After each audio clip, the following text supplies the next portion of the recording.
So it is lunchtime, and it is listen to a book time. Now, let me open Bard Mobile.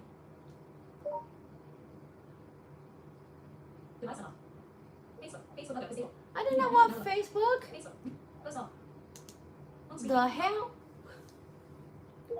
Open Bard Mobile. Okay. All right. Let me see. Where the hell is the now reading button? No. Let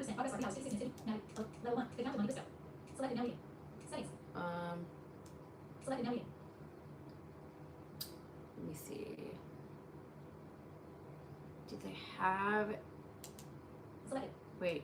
Level 1, chapters. Last 3 navigation. 8%. Sleep off. Sleep. Bookmark. Read. Net. Read. Play. Fast forward. C. Increase C. Now read. What? Recent event. More options. Recent event. Oh, there it is. Learn mode. Navigate out. Joy for piano intermediate inside room audio. Love and attack. James Bond Beatles. British side audio. Yes. Learn mode. Look at slow initialize learn mode. Now, today I'm going to be reading Love and Let Die. Now, this is about the Beatles, James Bond, and the British psyche, basically. So this is what this book is about. Play. Today for lunch, however, we are having pot roast with gravy, mashed potatoes and gravy, peas, dinner roll, and a pear salad. That's what is for lunch.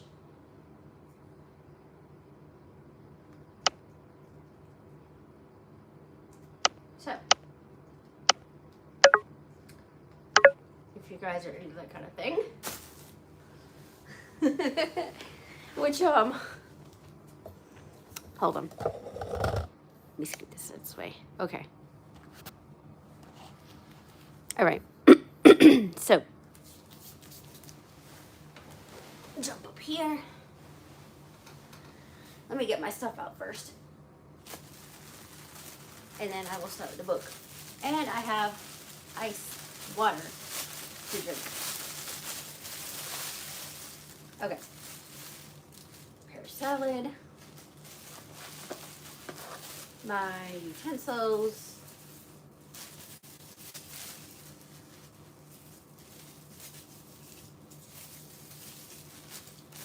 Wait. Okay, this one needs to go in the drawer. This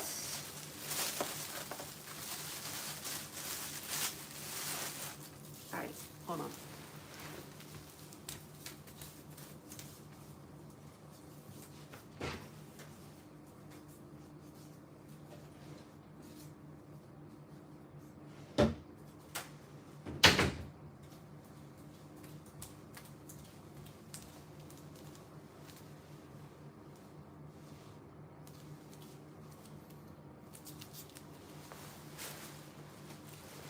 A lot of y'all are probably wondering, why do you go up to the tripod and then go back? Well, considering my eyeballs don't work, kind of have to do that so I can see or figure out where I'm supposed to be sitting, where I can be in line with the camera.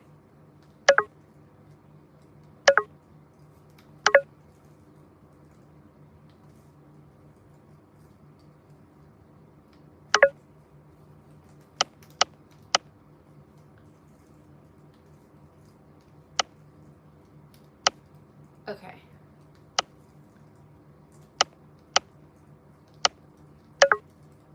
Hi Heidi, how are you?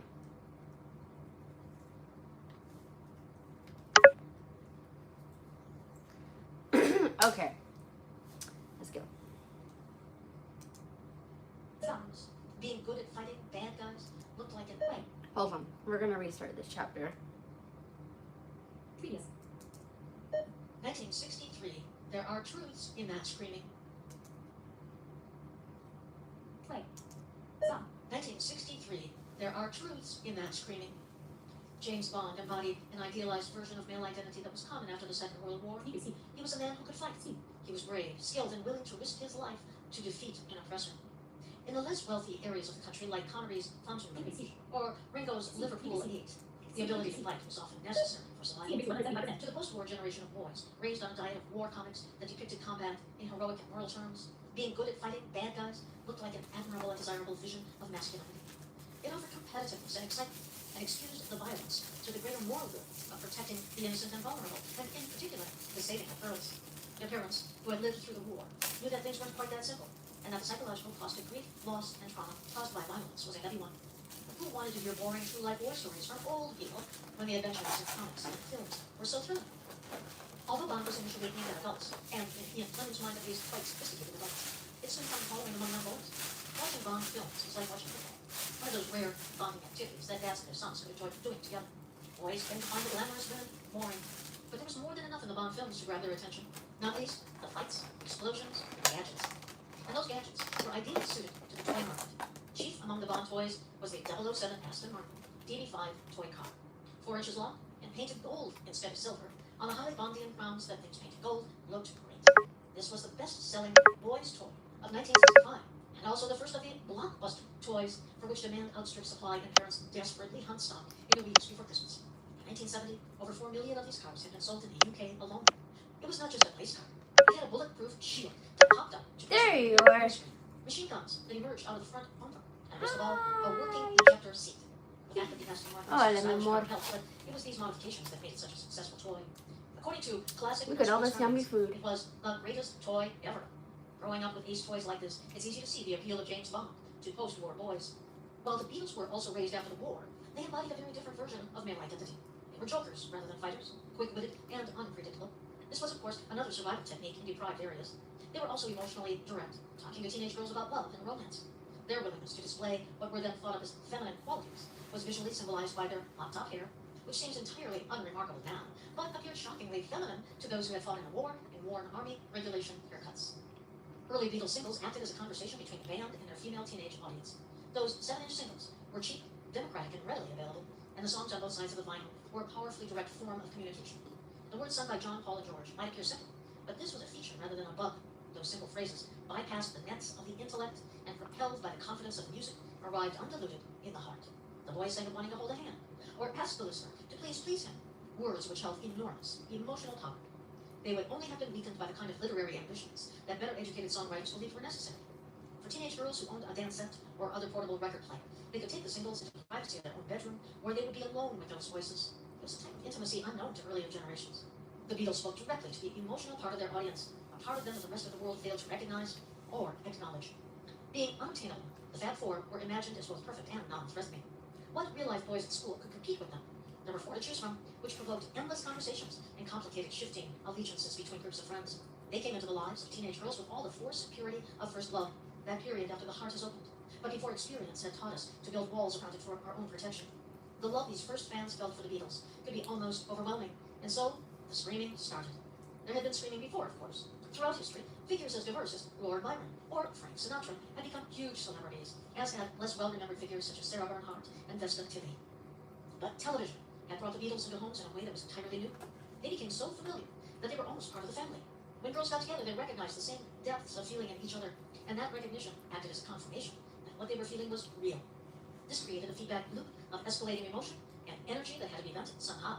How could they not scream? No, can't keep all that inside. This level of emotion meant that it was no longer possible for the Beatles to remain living at home with their parents, at addresses that were widely shared among their fans. Ringo's mom, Elsie, realized the extent of her son's fame when busloads of fans began turning up at their house, some having come all the way from London. Elsie did the polite thing, which was to invite them in and offer them sandwiches. They never ate anything, she recalled. They just wrapped them up to take back as souvenirs. They'd ask, which is his chair? I'd say, sit on them all, love. He has. They always wanted to go up to see his bed as well. They'd lie on it, moaning. Elsie's friend, Marie, recalled that Elsie's house in Admiral Road was surrounded by fans 24 hours a day. Potatoes and gravy, Awkward, particularly as the toilet was still in the yard. English There peas, are different types of screaming and pot environments. roast. At rock concerts, And the I screams had a are low, roll, but guttural, well, shrill as you tones saw, inspired I allegiance. destroyed At it. sports events, the crowd noise fluctuates with the events on the pitch, a model of the game in audio form. When girls scream at boy bands, the sound is at a higher pitch, simultaneously constant, yet out of control. Springs in those quantities have qualities that no other sound possesses. Air becomes noise. Screams become something you breathe as much as hear. Paul McCartney has described it as sounding like a million seagulls. We are a long way from screaming as approval here. We have crossed over into territory somewhere between hysteria and ecstasy. If you listen to the recordings of Beatles concerts now, you would be forgiven for thinking there was an oversized jet engine somewhere nearby. It is not clear how long a human can survive in that soundscape, but there is definitely something addictive about being inside it. The more you listen, the more you need it. You can imagine new forms of life evolving inside that sound. It is easy to assume that it is the ultimate in noise and a pinnacle of what human voices can achieve. But then John or Paul will announce that the next song is going to be sung by Ringo, and the idea crumbles into hubris as the screams escalate exponentially. The earlier shrieks, you realize, were nothing more than a whisper. In the midst of communal screaming, there is only the present moment. The past and the future have dissolved away, nothing more than illusions. When the past disappears, it takes with it the possibility of regret or shame. When the future vanishes, gone are any feelings of worry, stress, and our capability to experience fear. There was no sense watching a theater performance by the Beatles that it took place in linear time, of the type that can be measured on a watch. The concert was over as soon as it had begun. It had happened outside of time, and it was eternal. There are truths in that screaming that many religions have yet to grasp. There have been countless boy bands who have experienced similar screams, from the Bay City Rollers to Rose, Westlife, or Take That. The press always likens this to Beatlemania, a practice that shows no sign of stopping as the decades pass. You'll never read of the devotion which bands like BTS inspire, and see it compared to Duran Duran Mania, or New Kids on the Block at their peak, for example. Even though those may be reasonable comparisons, books on the James Bond phenomenon often point out that Bond mania in the mid-60s was akin to Beatlemania. This is undoubtedly true, but it is noticeable that no Beatles books feel the need to make a similar claim about how the reaction to the Beatles was like Bond mania. Beatlemania is the unchallenged archetype of hysteria. One of the side effects of the scream, at least according to disgruntled theater owners, was that fans had a tendency to wet themselves during the concerts. Here we gain a glimpse of the difference in the energy of the 1950s rock and roll compared to that of Beatlemania. Rock and roll was empowering. It made people feel taller. It had a vital, masculine energy that did not always find a healthy outlet. Rock and roll films of the 1950s were accused of creating teenage delinquents, as male fans became so worked up by the energy of the music that they famously took out knives and slashed the cinema seats. Oh no. The unfocused energy that the music created was directed outwards at whoever or whatever happened to be in the way. Violence was common to the lifestyle of sharply dressed teddy boy rockers in the 1950s. The energy created by the Beatles, in contrast, led to surrender. It was more about ecstatic transcendence than it was about feeling powerful. For a teenage girl at a Beatles concert, screaming hysterically with their peers for hours on end, Hello. their regular, respectable identity would dissolve in the emotion and the excitement. The loss of control in the face of this higher force could be terrible, but it would also be blissful. Theater owners were far from happy about their audience members. Their English views are actually pretty good today. today. Better than slashing them. For teenage boys, it was all very confusing. They thought they had a clear sense of what being a man was all about. They had masculine role models to learn from, and they understood what behavior was expected of them. They knew they were expected to be brave and good at fighting in order to protect girls or their family. Having long hair and singing about love had no part of it. The problem was, this no longer seemed to be what girls were attracted to. Here, in the different versions of male identity that the Beatles and Bond audiences were encountering, a crisis of masculinity was being born. 1964, Ian Fleming, 1908 to 1964. In the last year of his life, Anne Fleming coined a new nickname for her husband. In her letters, she had previously referred to him as Thunderbird, in mocking reference to the large American cars he drove. Now, he became Thunder Beetle. He was, in her opinion, the fifth Beatle, as rich and famous as the original four. As she wrote, in both cases, something indefinable appealed to public fancy, and was immediately fastened onto by those who battened on exploiting original talent. Apart from their levels of success, however, the differences between the Beatles and Ian Fleming were more striking than the similarities. The Beatles were young, enthusiastic, and at the start of their story. Fleming already suspected that he would not live much longer. The Fab Four were an outpouring of energy, but Fleming's energy was spent. The Beatles were an expression of joy. Fleming was deeply unhappy. Ian Fleming's fame had taken a long time to arrive. He stuck rigidly to a yearly routine after completing his first novel, Dr. No, which saw him write a new Bond novel at GoldenEye in the first months of every year. He would then return home to prepare for the publication of the previous title. Sometimes these novels were rushed and not as good as they could be, as we noted, but Fleming never failed to produce a book a year, even if it was on occasions a few short stories rather than a novel. The rushed nature of his books meant that they had great energy to them, which all page-turners and thrillers need. It also meant that opinions he might have thought twice about. No, I've actually never read the James Bond novels. That elusive quality of Flemingness was always present. When his first book, Casino Royale, was released, the reviews in the Sunday Times, Daily Telegraph, and Times Literary Supplement were all written by friends of Fleming's, and hence were all extremely positive. It also helped that the book-selling chain W.H. Smith was owned by family friends. Reviews not written by friends were less kind, however, as were American reviews. Sales of the U.S. hardback were disappointing. This led to the paperback edition being retitled You Asked For It, complete with a pulpy cover painting of a hard-drinking American working-class man leering at a sassy, barely dressed woman in front of an orange background. The back cover blurb began, "If he hadn't been a tough operator, Jimmy Bond would never have risked a weekend with a woman who used her magnificent body as a weapon to destroy him." This was not how Fleming wanted his work to be marketed. Fleming soon began to talk disparagingly about his creation and his inability to generate the ideas or the enthusiasm needed to keep it going. It did not help that his wife and her friends were so openly dismissive of his books. As he wrote to Raymond Chandler in 1956, "Probably the fault about my books is that I don't take them seriously enough and meekly accept having my head bragged off about them in the family circle. If one has a grain of intelligence, it's difficult to go on being serious about a character like James Bond. You, after all, write novels of suspense, if not sociological studies, whereas my books are straight pillow fantasies of the bang-bang, kiss-kiss variety." At the time, Fleming had just returned from GoldenEye, where he had written From Russia with Love, the fifth Bond novel. Seriously considering killing off James Bond, he ended that book on a cliffhanger, in which Bond collapsed lifelessly to the floor after being stabbed by the poisoned shoe knife of Russian spy master Rosa Klebb. Fleming would ultimately go on to write 14 Bond books in total, but he never stopped musing on whether it was time to kill his troubling creation. Fleming's regular schedule of a book a year meant that his audience gradually grew, however. His second novel, Live and Let Die, was banned in Ireland, which helped its reputation and sales elsewhere. One incident, in particular, helped to cement the popularity of Bond in America. Fleming had met John F. Kennedy through a mutual friend in Washington, and always made a point of sending him copies of each new Bond book. After Kennedy was inaugurated as U.S. President in 1961, Life magazine ran an article about his reading habits, which included a list of his top 10 books. These included From Russia with Love, and following the approval of JFK, the sales of Fleming's books exploded. According to Fleming's biographer, Andrew Lycett, it was said that JFK was reading a Bond novel on the night before he was assassinated, and so too was Lee Harvey Oswald. The publishing sensation that Bond became after the Life magazine article could only continue when the Sean Connery movie series hit screens the following year. By the time Fleming died in 1964, he had sold over 30 million books. Good In God. the late 1930s, Fleming had told his friend, Lady Mary Clive, that he wanted to be famous. She lived long enough to see his name in big letters on cinema hoardings. His dream clearly had come true. So why was he so unhappy? In Lady Mary's view, it was because he was lauded for making a huge financial success of his creation, not because he was a great writer or an admired thinker. He was world famous for creating James Bond, a character looked down upon by his wife, her social circle, and the establishment in general. As his books had become more successful, a dissenting critical opinion had also grown. His 1958 novel, Dr. No, had been famously described in a new Hello, series Hugh. review by Paul Johnson as sex, sadism, and snobbery. And even those loyal to Fleming had conceded that Johnson had a point. For all that the everyday readers of his books loved to live vicariously through this shameless escapism, the society that Fleming moved in, riddled as it was with envy and insecurity, was never going to admire him for the success of Bond. Another factor in his unhappiness was that the success I will came to explain great when I get done He had eating. always dreamed of becoming hugely wealthy, for both status and freedom. For those of you who have just tuned He in, had told the intelligence agent Conrad O'Brien in French that financial security was all that mattered in life. But his new Bond wealth did not impress his peers, and he no longer had the physical capacity to make the most of freedom. His mother died 2 weeks before he did, which meant that in his final days, he finally inherited his share of the Fleming family fortune. "What use is it to me now?" he complained to Anne. The great irony of Fleming's acquisition of this immense wealth at the very end of his life was that he had always been wealthy, as most people would define it. He had multiple houses and servants, and spent months each year holidaying abroad. If he wanted a bespoke gold-plated typewriter, he could go and buy one. It is hard to think of any material possessions that he lacked or was unable to obtain. He had been rich all his life. He just hadn't realized it. okay. Despite his large number of friends, You know what? I'll go Fleming and wasn't explain. universally popular. He So, believed he was charming, and in the eyes of some he was, but Let me many pause found him this. intensely dislikable. When Sean Connery was asked about him in a TV interview, let me pause this real quick. So,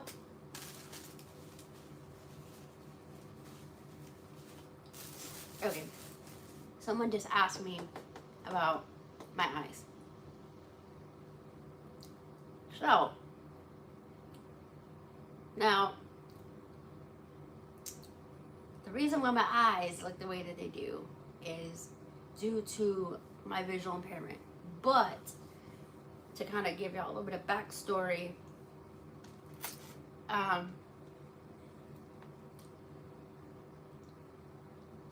so I was born premature. I only weighed 1 pound and 9 ounces. I was put under oxygen for too long, and the oxygen detached my retinas. Well, when I was about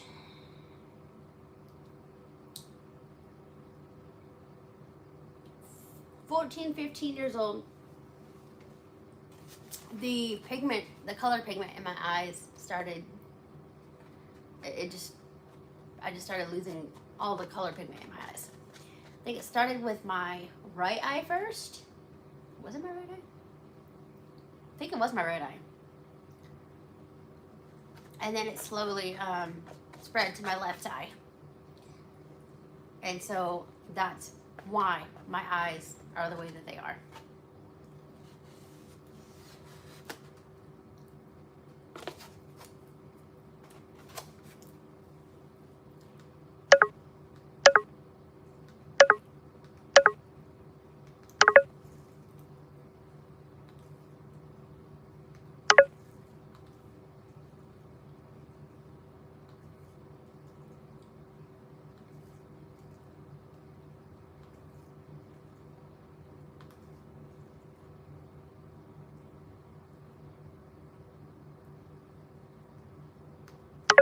Ooh. Well, I just pretty much explained it, but we got it. All right. Who wants to? Bleh. Who wants to continue the book? Play. He just shrugged and said, well, he was a terrible snob. Others commented on his cruelty and immaturity. The opinion of the novelist Sarah Dean, who knew Fleming for many years, was typical. Highly intelligent and accomplished, but his emotional age was pre-puberty. His marriage was, as Noel Coward predicted, a deeply unhappy one. Inflicting physical pain in the bedroom had drawn Anne and Ian together initially, but neither had enjoyed the emotional cruelty that came to define their marriage. Anne maintained an affair with the Labour Party leader Hugh Gaitskell during most of their marriage. The woman Anne called Ian's Jamaican wife was Blanche Blackwell, the mother of Chris Blackwell, founder of Island Records. Ian and Anne were different people who wanted different things from life, and neither were prepared to change in order to accommodate the other. According to Fleming's friend, Lady Mary Clive, you simply never could anticipate how Ian would behave. Attention students, the bus to Walmart will leave at 12:40. Anyone who wants to go to Walmart, be out front at 12:40. Thank you. But I'm not going to Walmart.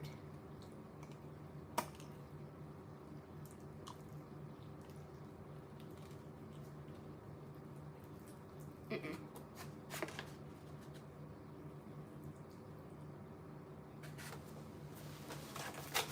Oh.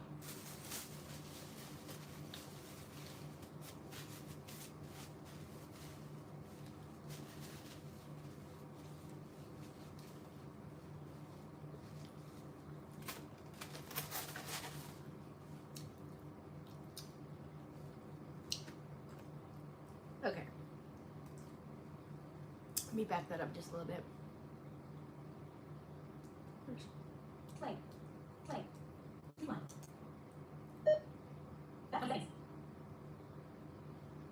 That one, in. Play. Hold on, guys. I'm going to check the Totsies. Nope. Okay, we're good. All right. So, we have been live for 23 minutes, 23 seconds. 21 are watching, 1 like.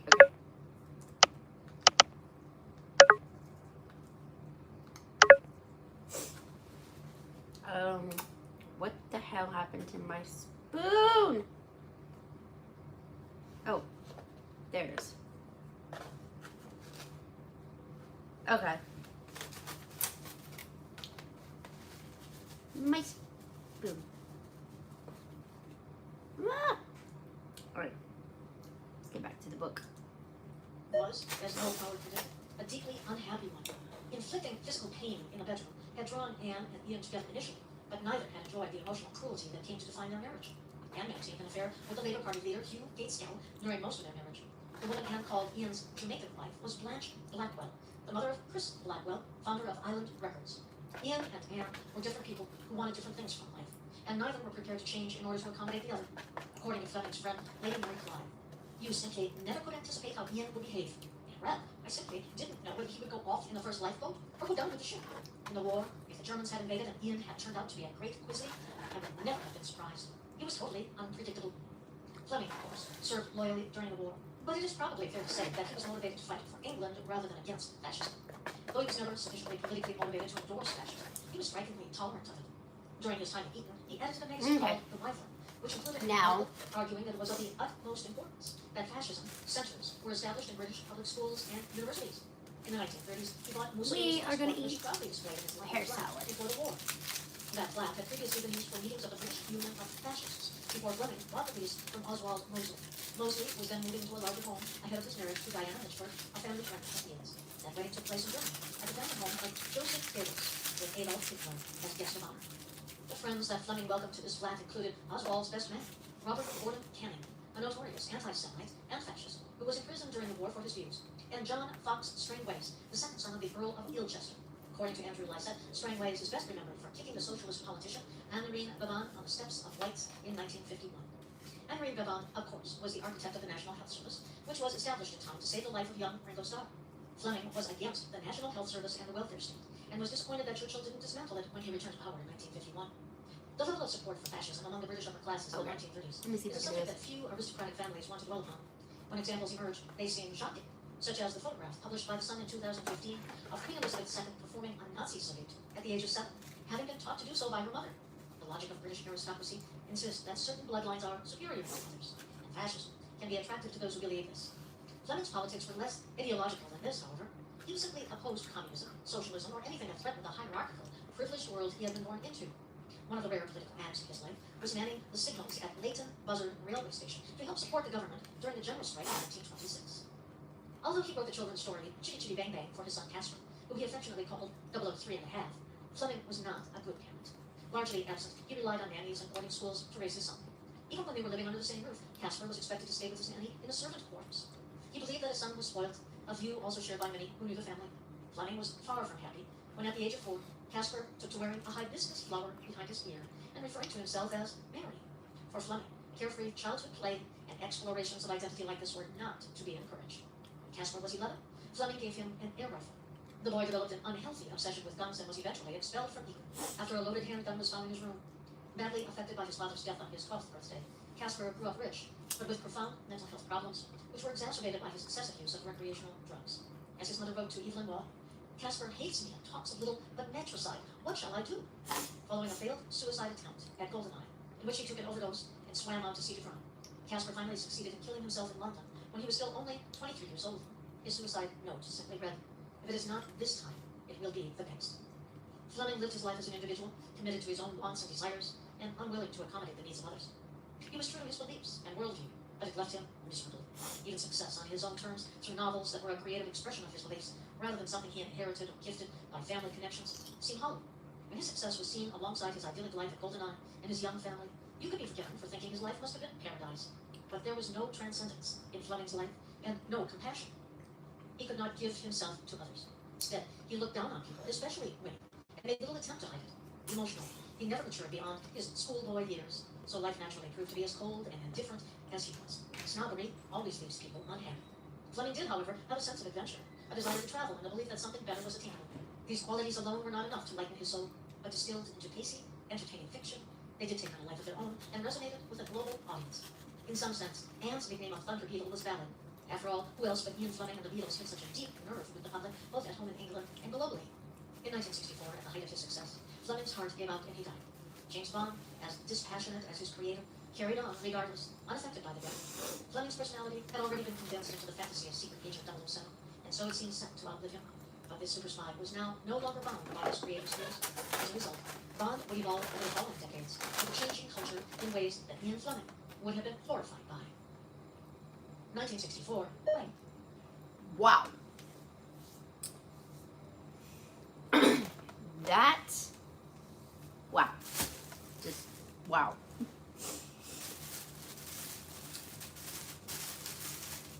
You know,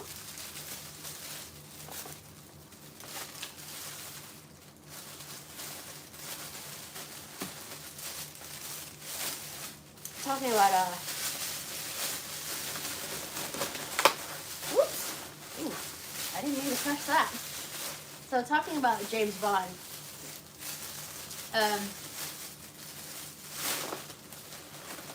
I don't think I've watched all of the movies, but I definitely wouldn't mind watching them.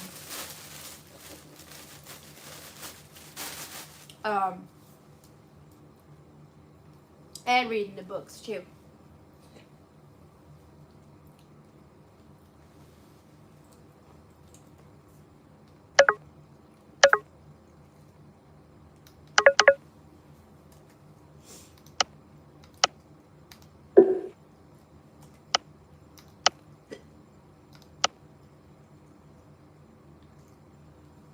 Oh wow. Okay. So we are still at 21 views, 4 likes. But yeah, I'm fixing to throw on my badge real quick for my door. Throw on my shoes and go and take this to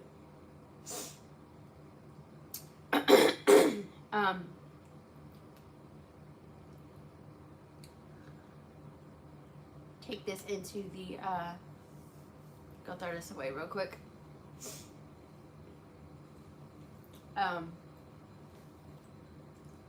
So